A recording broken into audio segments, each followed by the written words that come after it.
My name is Claire Donovan, and I am 28 years old. I had driven up from Milwaukee 2 days early for the long Memorial Day weekend, telling myself I just wanted to open up the lakeside cabin in eastern Wisconsin and make it feel welcoming, before my mother, my father, my Aunt Linda, and my cousin Brian arrived. The place sat back from the water, among tall pines, with a wide porch that faced the lake and a gravel driveway that crunched under my tires when I pulled in alone. I had rented it for the family because everyone kept saying we needed a real weekend together after the last few years had felt so scattered. I thought it might be good for us. I parked, grabbed my bag, and walked around the side of the cabin to check the back deck before unlocking the front. The kitchen window was open a few inches, probably left that way by the property manager who had dropped off the keys earlier. I was about to turn the corner when I heard my mother's voice, drifting out low and steady, the way it always got when she was explaining something she wanted people to believe. On the phone with my Aunt Linda, she said Claire's been telling everyone she's fine now, but you know how she gets. Remember what happened at Thanksgiving 2 years ago? I had to smooth everything over with the cousins again because she made such a scene. I don't want the same thing this weekend. Just keep an eye on her, all right? She still doesn't handle family things the way the rest of us do. My feet stopped moving. I stood there on the pine needles, the lake breeze cool on my face, and listened while my mother kept talking. She mentioned how I had always been sensitive and how she had spent years protecting the family from Claire's moods. She laughed a little soft and tired, the sound she used when she wanted sympathy. My aunt said something I couldn't make out, and my mother answered, "Exactly. That's why I've always had to be careful what I tell her. She turns everything into a problem." I felt the words land somewhere behind my ribs. For a second, I couldn't breathe right. I had spent the last 2 years trying to believe that the distance I felt from my cousins and the quiet comments at family gatherings were just in my head. Now I was hearing the version of me my mother had been feeding them for years. Not dramatic accusations, just steady, reasonable sounding stories that made me look like the one who couldn't be trusted with the truth. I backed away from the window without making a sound. My hands were shaking when I unlocked the front door and stepped inside. The cabin smelled like wood smoke and lemon cleaner. I set my bag down on the couch and stood there for a long minute, trying to decide whether to leave before anyone else arrived. Part of me wanted to get back in the car and drive straight home to Milwaukee. The other part, the quieter one, that had been growing stronger lately, told me to stay. I needed to hear what else she would say when she thought I wasn't listening. Later that afternoon, I walked into town to pick up groceries. While I was standing in the checkout line, my phone buzzed with a text from my co-worker, Amanda Reed. She asked how the weekend was going and whether my mother had shown up at the office again. I hadn't told many people about that day 2 weeks earlier, but Amanda had been there when it happened. My mother had walked into the marketing firm where I work without calling, carrying a folder of old family photos she said I needed to see right away. She had stood at my desk in front of my boss, David Lang, and two other colleagues talking loudly about how I was avoiding family responsibilities and how she had driven all the way from our hometown because I wasn't answering her calls fast enough. David had looked uncomfortable. Amanda had stepped in and walked my mother to the lobby. But the damage was already done. People had asked me about it for days afterward. I had smiled and said everything was fine, the same way I always did. I texted Amanda back that everything was quiet so far and put my phone away. When I got back to the cabin, the sun was lower over the lake. I put the groceries away and started unpacking the boxes of old photo albums and journals my mother had asked me to bring. One of the boxes felt heavier than the others. When I opened it, I found a stack of leather-bound journals I didn't recognize at first. They had my grandmother's handwriting on the spines. I had never seen them before. My mother must have packed them without telling me. I was still holding one of the journals when I heard tires on the gravel. My father's car pulled in, followed by my Aunt Linda's SUV. My mother got out of the passenger side, first, smiling like nothing in the world was wrong. She hugged me tightly on the porch and said how glad she was that I had come early to make everything nice. My Aunt Linda gave me a quick assessing look before she hugged me too. My cousin Brian arrived an hour later with his girlfriend, Rebecca Sloane, who I had only met once before. Everyone talked about the traffic and the weather, and how beautiful the lake looked in the evening light. We ate dinner on the porch. My mother sat at the head of the table, even though it wasn't her house. She told stories about family gatherings from when I was little, stories I remembered differently. In her version, I had been the difficult one who needed extra attention. My aunt nodded along. My father stayed quiet the way he always did when my mother was talking. I kept my hands in my lap and smiled when people looked at me. Inside, I was still hearing her voice through the open window. After everyone went to bed, I stayed up on the porch with a blanket around my shoulders. The lake was dark and still. I thought about the journals sitting in the box by the couch. I thought about the phone call and the way my mother had laughed when she said she had to protect the family from me. I thought about how many years she must have been shaping the story other people told about me, and how much of my own life I had second-guessed because of it. I didn't confront her that night. I didn't know how yet. But something had shifted. I could feel it in the quiet between my ribs, the same place where her words had landed earlier. For the first time in a long time, I wasn't wondering if I was overreacting.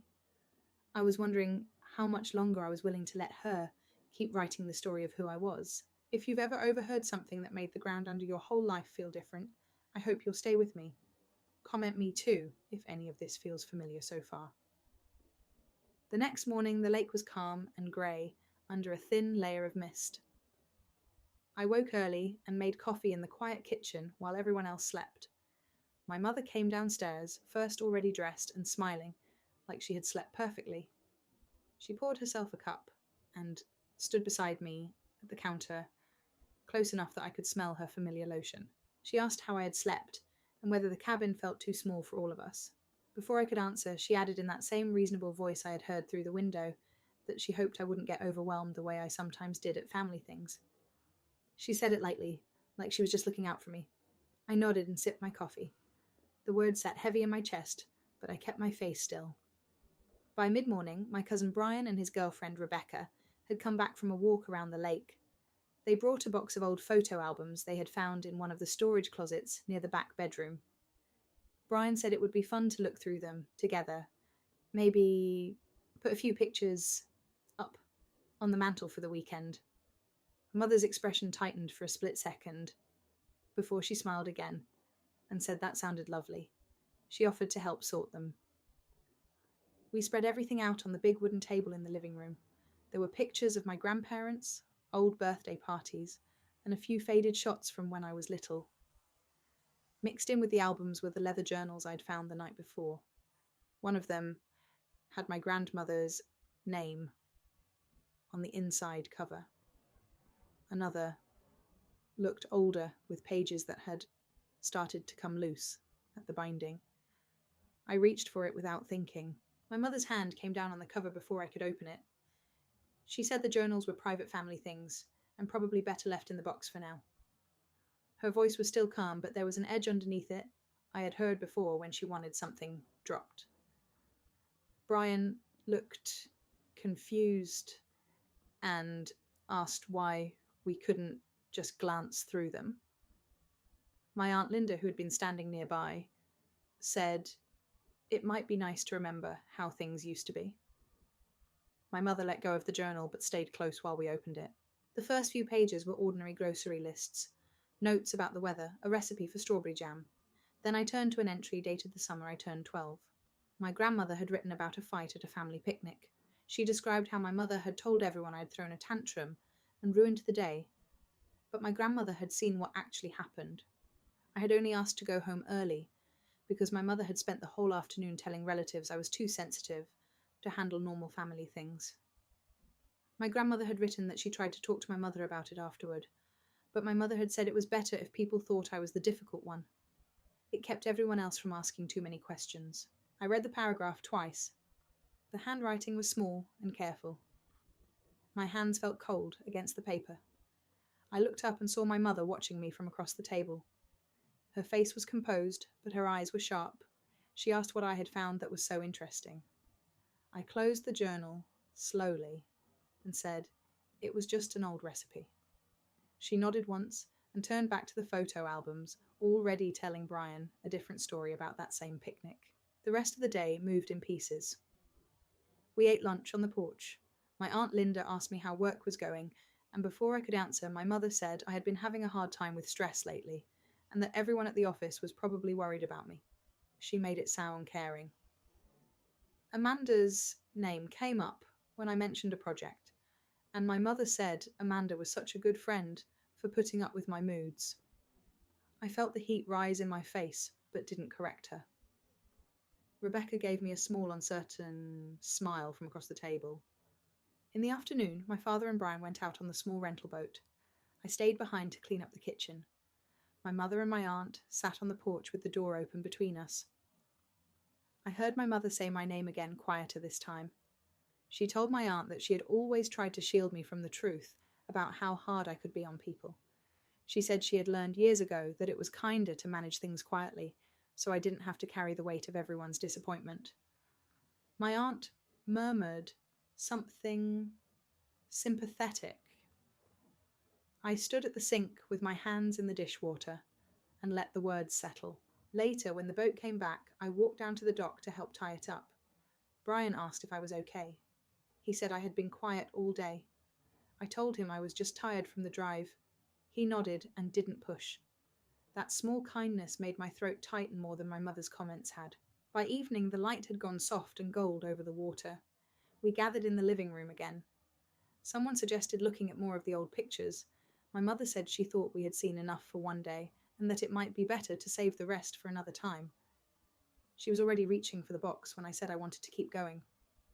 My voice came out steadier than I expected. She paused, then sat back down with a small shrug like she was indulging me. I opened the same journal again, this time to a later page. My grandmother had written about a phone call she received from one of my cousins after a holiday dinner. The cousin had said my mother told her I had been acting out again and that everyone needed to be patient with me. My grandmother had written that she knew that wasn't true, but she hadn't known how to say it without making things worse for me. She had ended the entry by saying she hoped I would grow up and find people who saw me clearly. I closed the book and set it on the table. The room felt very quiet. My mother was looking at me with an expression I couldn't quite read, part warning, part something softer I didn't want to name. My Aunt Linda cleared her throat and changed the subject to the weather forecast for the rest of the weekend. Brian glanced between us, but didn't say anything. Rebecca reached over and touched my arm once lightly, like she wasn't sure if she should. I excused myself after a while and went out onto the porch alone. The air had cooled.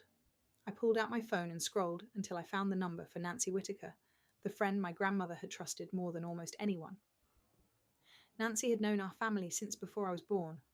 She lived 2 towns over from where I grew up and still sent me a card every Christmas with a short note about how I was doing. I had never told her much, but she had always answered when I needed someone who wouldn't repeat everything back to my mother. I typed a short message asking if she had time to talk sometime soon. I didn't say why. I hit send before I could second guess it. The message showed as delivered. I put the phone back in my pocket and stayed outside until the stars came out over the lake. Inside, I could hear my mother laughing at something my aunt had said. The sound was warm and familiar, the same laugh she used when she wanted everyone to feel safe and close. I stayed on the porch a little longer, listening to the water against the dock and feeling the weight of everything I had read and everything I had heard through that open window the day before. The shift I had felt the night I arrived was still there, only bigger now. I didn't know yet what I was going to do with it. I only knew I wasn't going to keep pretending I hadn't seen it. The last full day of the weekend arrived under a clear sky that made the lake look almost too bright. I woke to the sound of my mother already moving around the kitchen, humming the way she did when she wanted the morning to feel normal. I stayed in bed a few minutes longer than usual, listening. When I finally went downstairs, she smiled at me over her coffee and asked if I had slept well. There was nothing sharp in her voice, only the same steady warmth she had used my whole life. I told her I had, and poured my own cup without sitting down. Nancy Whittaker called back while I was standing on the porch. She said she had been thinking about my message and asked if everything was all right. I told her I had found some of my grandmother's old journals at the cabin and that reading them had made me remember things differently than I had been told. Nancy was quiet for a moment. Then she said she had known for years that my mother rewrote stories when it suited her.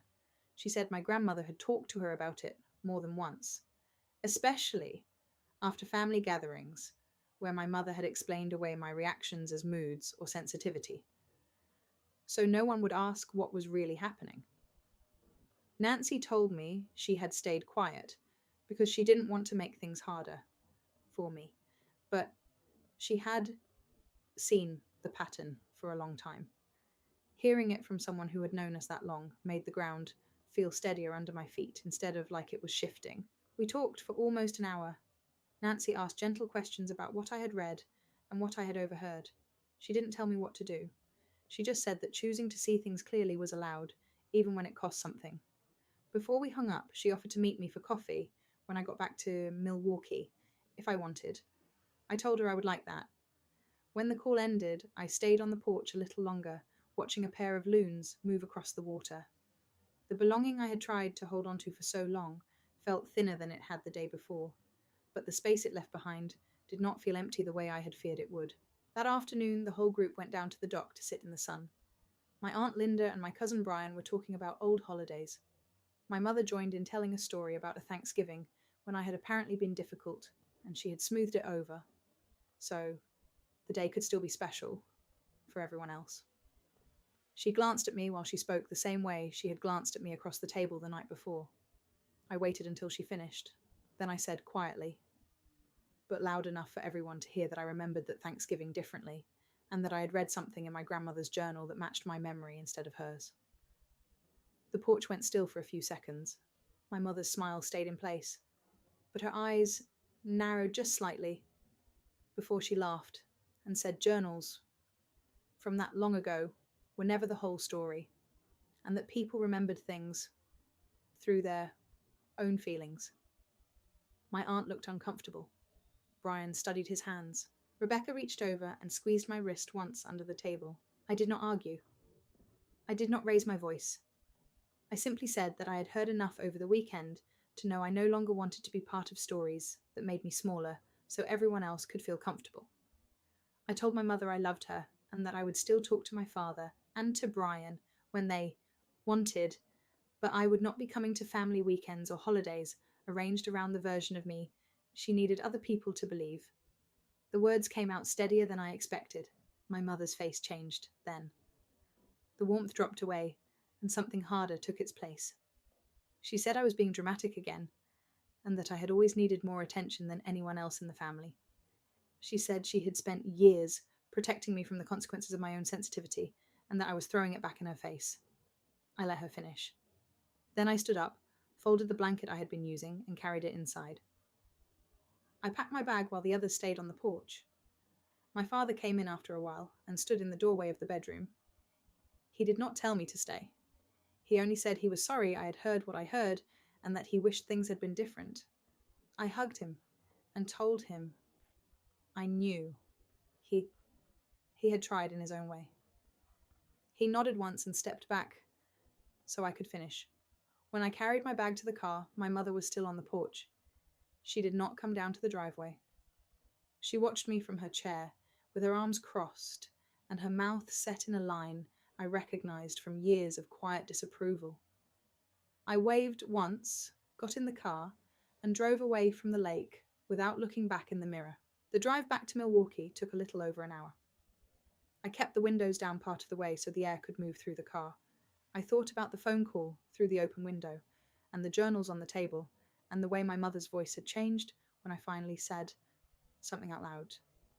I thought about Nancy's words and how they had made the years of small exclusions and careful stories feel less like something I had imagined and more like something that had been done to me on purpose. The loss sat beside me in the passenger seat the whole way home. It was not loud. It was just there, steady and real. I had walked away from the version of family I had tried to keep alive by staying quiet. That version was gone now, and I did not know what would take its place with my mother, or with the relatives who had believed her stories for so long. What I did know was that I could carry the loss without letting it become the only thing I carried. When I got home, I unpacked slowly, putting the few things I'd brought back into their usual places. I made tea and sat at my kitchen table with the window open the way the cabin window had been. The city sounds outside felt ordinary and far away from the lake. I thought about the lesson that had been forming since the first morning I arrived at the cabin.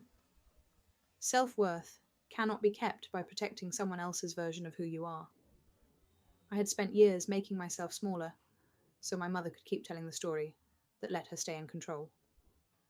I had believed that staying quiet was the same as keeping peace.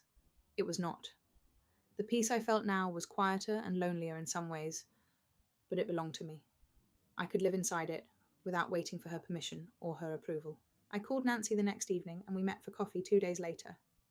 She listened while I told her the rest of what had happened at the cabin. She did not say I had done the right thing or the wrong thing. She only said that seeing things clearly sometimes cost the comfort of not knowing. I told her I was willing to pay that cost. She smiled and said she had always thought I would be. In the weeks that followed, I kept the boundary I had set. I answered my father's texts and called him when he reached out. I texted Brian once or twice about ordinary things. I did not call my mother, and she did not call me. The silence felt strange at first, like a room I had lived in my whole life had suddenly been emptied. Over time, the strangeness softened into something I could move around inside without it pressing on my chest. I still missed the idea of the family I had wanted. I did not miss the cost of keeping it. If you have ever had to choose between the story your family told about you and the truth you could finally see for yourself, I hope this story found you at the right time. Thank you for staying with me through all of it. Comment me too if you've lived this.